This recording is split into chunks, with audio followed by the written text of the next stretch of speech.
got a lot to talk about today because there's just like game announcements and updates and trailers and hype flying around every which way. And I think like at the end of last week's one, we touched on some cryptic stuff that was coming out of Obsidian. Some rather curious quotes. And now we know what they're for. Pillars of Eternity 2 Deadfire is happening. It's crowdfunded. I've already slapped down some money for it and it's hit its funding goal. Boom. Well, yeah, I mean, it's seriously impressive. Like 1.1 million in under a day.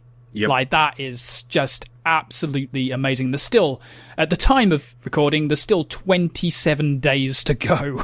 Yep. So I think it's safe. I think it's going to be absolutely fine. It's going to be fantastic. They're within touching distance of their first stretch goal, which is to add subclasses into other classes. So, yeah, it's all looking very positive. And it's Obsidian. It's going to be good. Because, let's face it, Pillars of Eternity was great. Stick of Truth was great.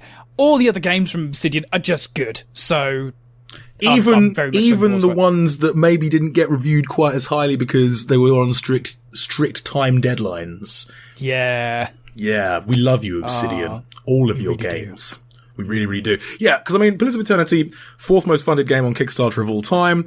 They've abandoned Kickstarter for Fig, which allows backers to actually directly invest. And I think there's something like $2.25 million open for equity. So I think you can, if you are Moneybags and you have some cash. A minimum of $1,000. Yeah, a minimum of $1,000. But I think based on the sales of their previous games, their previous crowdfunded games, I have a feeling, you're at the very least going to break even on this one. I would have thought so. Like, there's a very ambitious 50% return, as seen on the very impressive graphs if you click on the invest button.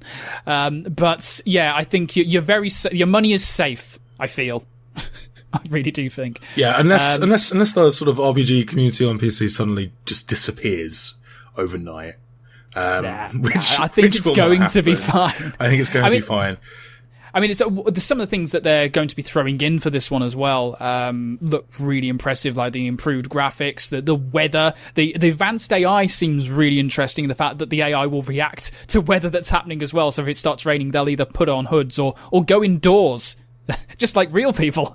So there's some really cool things that they're going to be adding in on top of the visual wizardry that they're going to be adding in terms of lighting and stuff. So yes, very, very excited to see what they produce for next year. Yeah, it's the living, breathing world, and they've said they want to create sort of living cities and environments, and that's kind of what we hope for, really, because I guess when it comes down to the things afforded by newer processing power and stuff like that, we always tend to default to graphics, right? Graphics, that's the benchmark of where we are as an industry. But no, like, yeah. Well, and we've said this on previous podcasts, even back when we were under the other name, the other name that shall not be named. Actually, like, it's gameplay, it's design that's really exciting to us. And yeah, this idea of having more NPCs all going about their business, all doing their different things, even when you're not around.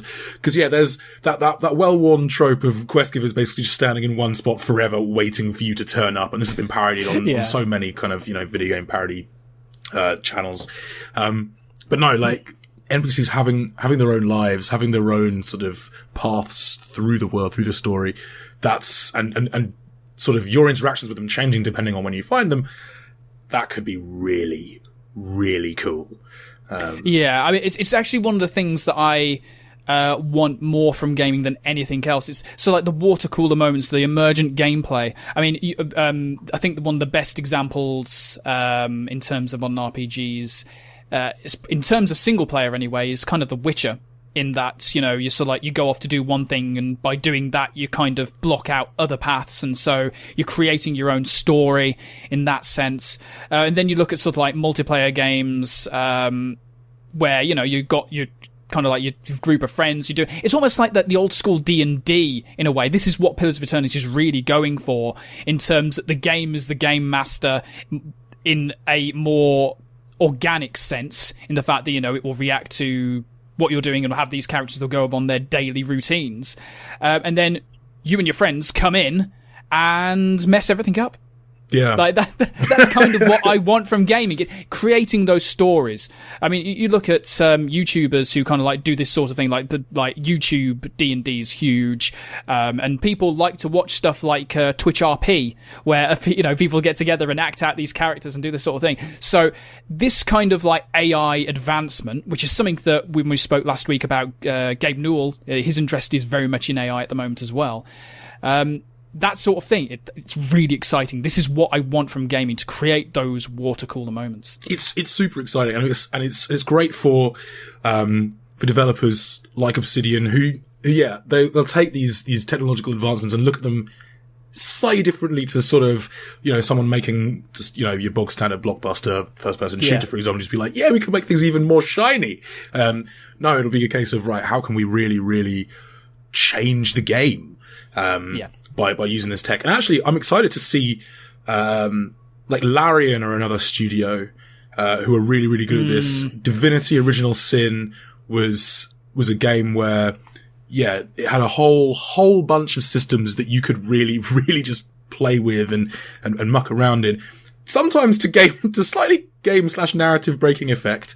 Like if you went off and you could do quests in kind of any order, and that might sort of break some of the more scripted storylines down the line. But that's kind of what you get. And it's going to be interesting to see how that balance gets refined going forwards, and certainly going to be interesting to see, if Obsidian can deliver on the living, breathing world. But I'm so hyped. Which reminds me, I need to play Pillars of Eternity again, because I've only gone through it once. Which is, it's not Damn enough. right.